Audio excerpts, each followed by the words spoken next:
DU या BHU, confuse हो? इस वीडियो के बाद नहीं रहोगे। आप तो रहोगे, कंफ्यूज नहीं रहोगे। 10 ऐसे कंपैरिजन पॉइंट जिनके बेसिस पे आप डिसाइड कर सकते हो कि आखिर मेरे को प्रायोरिटी पे किसे रखना है। मेरे दोस्त, प्रायोरिटी तो रखनी पड़ेगी। क्यों? क्योंकि आप दोनों का फॉर्म भर दोगे CUT रिजल्ट बाद, लेकिन एक डिसीजन तो लोगे ना कि आखिर मेरा दोनों में हो रहा होगा तो मैं किसे चूज करूंगा। तो वो जो प्रायोरिटी है ना, मैं सेट करनी है। और प्रायोरिटी रखना बेहद ज़रूरी इसीलिए है क्योंकि लास्ट टाइम पे किसी को भी चूज कर लोगे बिना सोचे समझे, उससे अच्छा है कि हम प्रायोरिटी सेट कर लेते हैं। ठीक है, तो प्रायोरिटी रखना बेहद ज़रूरी है। जैसे उसने नहीं रखा तुम्हें प्रायोरिटी पे, तो तुम्हें पता है क्या कुछ हुआ। तो शुरू करते हैं। भैया बार बार पर्सनल क्यों हो जाते हो आप? बिगेस्ट मिथ, 0 पॉइंट से शुरू कर रहा हूं मैं। 0 से क्यों? देखो, मैंने ये वीडियो क्यों बनाया? मैंने वीडियो ये इसलिए बनाया क्योंकि जब मैं CUT 2023 के लिए प्रिपेयर कर रहा था, मैं सर्च करता यूट्यूब पे DU वर्सेस BHU, उसमें वीडियोस आते हैं। वो ऐसे लोग थे जो कभी कैंपस लाइफ जिए नहीं, वो कभी कॉलेजेस में गए नहीं, और वो वहाँ पे आके ऐसी बातें बोल रहे हैं जो गलत है। 70% उनकी बातें सही थी, 30% गलत थी। तो इसीलिए मेरा फर्ज बनता था मैं वीडियो बनाऊं और आपको चीजें बताऊं। एक तो उन वीडियोस में मैंने क्या सुना वो मैं बता रहा हूँ, किसी का नाम नहीं लूंगा लेकिन आप समझ जाओगे। एक तो लैंग्वेज, मैंने एक वीडियो देखा जिसमें वो टीचर बता रहे हैं कि आप जब DU जाओगे तो आपको इंग्लिश लैंग्वेज ज़्यादा बोली जाती है वहाँ, और BHU जाओगे तो रीजनल लैंग्वेजेस ज़्यादा बोली जाती है। तो कहीं ना कहीं बच्चे को मन में ये आता है कि यार मेरी इंग्लिश ठीक नहीं है, मैं अनकंफर्टेबल हो जाऊंगा उनके सामने, आखिर मैं किस तरीके से अपने आप को एक्सप्रेस करूंगा, कैसे सर्वाइव करूंगा। लेकिन वो बात बिल्कुल गलत है। उनको जब वो इंग्लिश बता रहे हैं तो ये बताना चाहिए कि वहाँ इंग्लिश का यूज़ बच्चे कई बार खुद को इम्प्रूव करने के लिए कर रहे हैं, कुछ स्पेसिफिक सर्किल है उसी के बीच कर रहे हैं। बाकी मेजोरिटी देखोगे तो DU और BHU दोनों में हिंदी लैंग्वेज ज़्यादा मेजर लैंग्वेज है।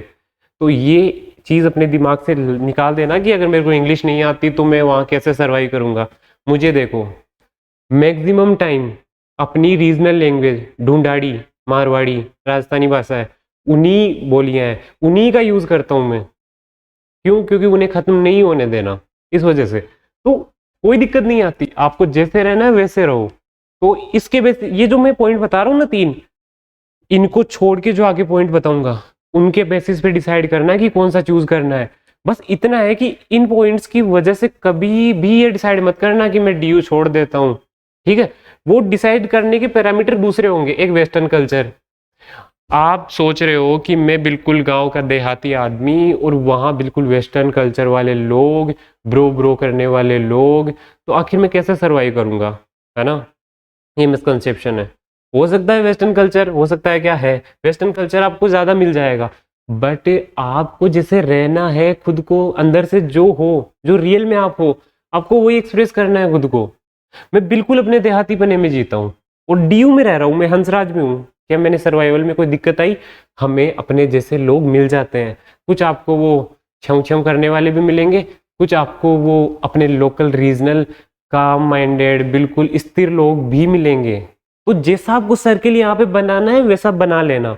ठीक है, ये कभी मत सोचना कि DU में ये ज्यादा होता है, मैं वहां पे सर्वाइव नहीं कर पाऊंगा, मैं इंट्रोवर्ट हूँ, इनोसेंट हूँ, कुछ दिक्कत नहीं है ब्रो।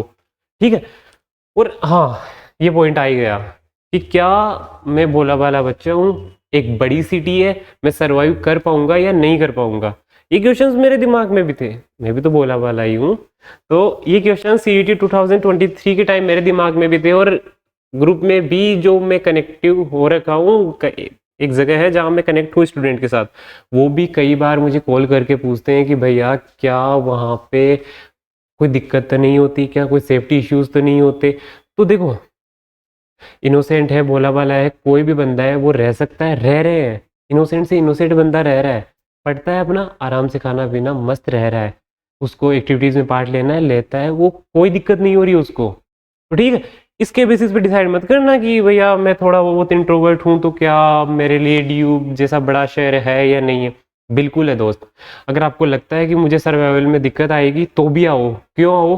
मकान मालिक से झगड़े, मकान मालिक फ्लैट देखने जाना, उनसे कैसे बात करते हैं, चीजें सीखोगे, बाहर निकलोगे तो ही सीखोगे। तो ये कदम लेना। हाँ, तो इन तीनों के बेसिस पे डिसाइड मत करना कि मेरे को DU नहीं जाना। अब बताता हूँ वो पॉइंट्स जिनके बेसिस पे आपको डिसाइड करना है DU या BHU में से कौन सा जाना है। पहला पॉइंट कैंपस। देखो डीयू का ना ओपन कैंपस है, मतलब वो जो बाउंड्री होती है ना, एक आपके दिमाग में ये कभी मत सोच के आना कि डीयू की एक बड़ी सारी बाउंड्री है, उसके अंदर कॉलेज है, कि कॉलेज के बच्चे हैं, टीचर्स घूम रहे हैं, बिल्कुल उसके बीच में सड़क जा रही है और बाहर का कोई नहीं आ रहा। ऐसा नहीं है, ऐसा है बीएचयू में। इसकी प्रॉपर बाउंड्री है, एशिया का सबसे बड़ा कैंपस है इसका, और वहां पे मंदिर वगैरह है, इसलिए कुछ लोग आ जाते हैं, बाकी कोई नहीं आता। स्टूडेंट है, टीचर घूमते हुए दिखेंगे। आपको क्लोज कैंपस वाला फील चाहिए, बीएचयू बेस्ट है। आपको आपको इस चीज से फर्क नहीं पड़ता, देन डीयू बेस्ट है। डीयू में यही है कि आप सड़क किनारे जा रहे हो, थोड़ा कॉर्पोरेट एरिया आ गया, फिर बीच में आप देखोगे कॉलेज आ गई, फिर सड़क जा रही है, फिर दुकानें, ऐसे इस तरीके से है ये। कभी भी क्लोज कैंपस मत सोचना जैसे आईआईटीज में, एनआईटीज में, इनमें होता है, बीएचयू में होता है, ऐसा मत सोचना, ठीक है। एनआईआरएफ रैंकिंग 11 है डीयू की और बीएचयू की 5 है। लेकिन एक चीज मैं क्लियर कर दूं, एनआईआरएफ सही पैरामीटर नहीं होता कॉलेज चूज करने का। एक फैक्टर होता है, एक रोल प्ले करता है, लेकिन सिर्फ एनआईआरएफ रैंकिंग देख के हम डिसाइड नहीं कर सकते इसकी तो 5 है, चलो मैं तो इसी में जाऊंगा, ये बढ़िया है। नहीं, कई चीजें देखनी पड़ती है। एनआईआरएफ सिर्फ इस पे डिपेंड नहीं करता कि वहाँ क्या अच्छा है क्या बुरा है, कई सारे फैक्टर्स होते हैं, क्राउड कैसा है, एकेडमिक्स कैसी है, एक्स्ट्रा करिकुलर एक्टिविटीज कैसी है, कई चीज़ों पे डिपेंड करता है। Hostel facility, hostel facility DU में काफ़ी कम है, मतलब कुछ कॉलेजेस में है ही नहीं, जिनमें है 200 सीट, 250 सीट, इतनी है, 300 सीट होगी, और वो बहुत ज़्यादा कम है। पढ़ने वाले इतने ज़्यादा है, 200, 250, 300 सीट से क्या होगा। तो मुश्किल से मिलता है, जिनको मिल जाता है वो सोचते हैं, अफोर्ड नहीं कर पाते तो वो बाहर देखते हैं दोस्तों के साथ फ्लैट वगैरह लेने में। तो डीयू में जो मेन सोर्स है ना रहने का, वो पीजी फ्लैट ही है, ठीक है। बीएचयू में 50% से ज्यादा बच्चे, मान लो 50,000 पढ़ रहे हैं तो 25,000 को हॉस्टल मिल जाता है। एशिया का सबसे बड़ा hostel facility, accommodation facility BHU में है। तो आपको लगता है कि मेरे को वहां जाके किसी हॉस्टल में ही रहना है, कॉलेज के बाहर नहीं रहना, बीएचयू बेस्ट है। कोचिंग्स, अब देखो कोई बंदा है सोचता है कि यार मेरे को ना यूपीएससी की कोचिंग करनी है, मेरे को गवर्नमेंट एग्जाम्स के लिए तैयारी करनी है, तो ऐसी कौन सी जगह है जहां मैं जाऊं तो मैं ऑफलाइन कोचिंग्स में जा सकूं। डीयू, कारोल बाग, मुखर्जी नगर, दिल्ली यूनिवर्सिटी में पढ़ोगे तो ऑफलाइन कोचिंग करनी होगी तो ये ऑप्शंस आपके सामने रहेंगे, जबकि बीएचयू में ये ऑप्शंस नहीं है। तो ये डिसीजन ले सकते हो, मैं आगे बढ़ता हूँ, ठीक है।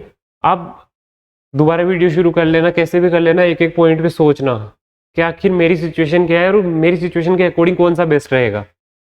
अफोर्डेबिलिटी, अफोर्डेबिलिटी में अब देखो कोर्सेज की जो फीस होती है ना डीयू में, वो 15,000 से 25,000 के बीच होती है, जो एवरेज फीस होती है।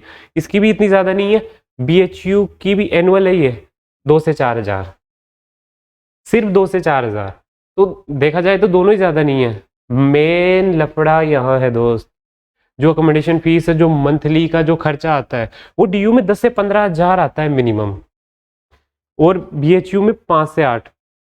ये यानी हॉस्टल, एक तो हॉस्टल मिल सकता है, ये भी चांसेस रहेंगे, दूसरा अगर बाहर भी रहोगे तो भी सस्ता पड़ेगा। डीयू में रहना महंगा है थोड़ा। पोल्यूशन सबको पता है, बताने की ज़रूरत ही नहीं है। आपके मन में हो कि यार पोल्यूशन है, चलो ठीक है, बट मेरे को जो डीयू के अदर बेनिफिट है ना वो चाहिए, तो मैं 3-4 साल सर्वाइव कर जाऊंगा, मेरे को कोई प्रॉब्लम नहीं है। आप होगी नहीं, मेरे को तो बिल्कुल कल्चर वाले प्लेस पे रहना है, ग्रीनरी में रहना है, मेरे को जो नेचर से इतना प्यार है, मैं 3-4 साल भी नहीं रह पाऊंगा, बीएचयू बेस्ट है। डाइवर्सिटी, ऐसी बात नहीं है कि बीएचयू में डाइवर्सिटी नहीं है, लेकिन डीयू के कंपैरिजन में थोड़ी कम है ना। डीयू में बार बार से लोग आते हैं, कभी तो कुछ तो फॉरेन से भी मिल जाएंगे आपको। एक्स्ट्रा एक्टिविटीज डीयू में ज़्यादा है, आपको कुछ भी करना है, सोसाइटीज़ है उसकी, डांस है, सिंगिंग है, पोइट्री की है, तो सोसाइटीज़ वगैरह वो एक्स्ट्रा करिकुलर एक्टिविटीज़ वाला कल्चर डीयू में मिलेगा, बीएचयू में थोड़ा सा कम है, कम नहीं है बट इसके कंपैरिजन कम है। अब देखो एक बेनिफिट और हो सकता है डीयू में पढ़ने का, कोई बंदा है कि यार मेरे को तो ना जब डीयू में जाना है, यानी किसी भी यूनिवर्सिटी में अगर मेरे को जाना है तो मेरे को बाहर का एक कॉर्पोरेट एरिया चाहिए, ऑफ कैंपस प्लेसमेंट चाहिए, यानी मैं जो भी कंपनीज होती है उनको अप्रोच करूं इस वजह से। या फिर आपको लगता है कि यार मैं ना कुछ अपना करूंगा, कोई स्टार्टअप वगैरह, तो उसके लिए जो ज़्यादा रिसोर्सेज मिलेंगे ना वो डीयू में मिलेंगे, ठीक है। बीएचयू के कंपेरिजन में डीयू में ज़्यादा मिलेंगे। अब डिसीजन लेते हैं, डिसीजन के लिए क्या करना पड़ेगा, 10 पॉइंट मैंने बता दिए। एक दिन आराम से बैठो, बैठो और ये सोचो कि इन 10 पॉइंट में से जो चीज़ें मेरे को चाहिए वो ज़्यादा कहाँ पे है। आपके दिमाग में है कि यार मेरा फाइनेंशियल बैकग्राउंड बहुत कमज़ोर है ना? तो मेरे को जो डीयू में चीज़ें मिल रही है, जो प्लस पॉइंट है वो मेरे को चाहिए, लेकिन मेरा बैकग्राउंड फाइनेंशियल बहुत कमज़ोर है। मेरी प्रायोरिटी पहली चीज़ है फैमिली को सपोर्ट करना, मैं अफोर्ड नहीं कर सकता। बीएचयू जा मेरे दोस्त। तुम्हें है कि नहीं मेरे को डीयू की ही जो प्लस पॉइंट दिख रहे हैं वही करना है, मेरे को ना कोई ऑफलाइन कोचिंग ज्वाइन करनी है कारोल बाग में, मुखर्जी नगर में, तो देन फिर डीयू चूज़ करो। समझे कि कैसे चूज़ करना है? आपकी जो सिचुएशन है उसके बेसिस पे। ये नहीं कि वो क्या बता रहा है, ये क्या बता रहा है, कौन क्या बेस्ट बता रहा है। आपकी जो सिचुएशन है, मैंने जो 10 पॉइंट बताए उन 10 पॉइंट को देखो और फिर डिसाइड करो। ठीक है? आई होप चीज़ें क्लियर हुई होगी। सोचना इस बारे में, वीडियो को रिपीटेशन में दोबारा चला लेना, एक एक चीज़ समझना। और वीडियो मैंने इसीलिए बनाया दोस्त, क्योंकि यूट्यूब पे कुछ लोग जो कभी कॉलेजेस में गए नहीं, वो ऐसी ऐसी अफवाह फैलाते हैं, बस उनको वीडियो बनाना होता है। एक चीज़ मैं आपको बताऊं, कभी भी आंख बंद करके किसी पे भरोसा नहीं करना होता। ये देखने होता है कि सामने वाला आखिर कौन है, उसने क्या किया है, वो कहाँ से ये चीज़ें उठा के ला रहा है। कुछ होते हैं दूसरे वीडियोस देख के एक खुद का वीडियो बना देंगे, डी वर्सेस बीएचयू, उसमें कुछ ऐसी चीज़ें बता देंगे जो कि बिल्कुल गलत है। और वो एक तो थी लैंग्वेज वाली जो मैंने आपको स्टार्टिंग में बताई थी। और कोई डाउट होता है मुझे बताना, और बाकी देखते हैं जैसे जैसे कमेंट में आपके डाउट आते हैं और मुझे लगेगा कि वो क्वेश्चन कॉमन है तो मैं वीडियो बना दूंगा।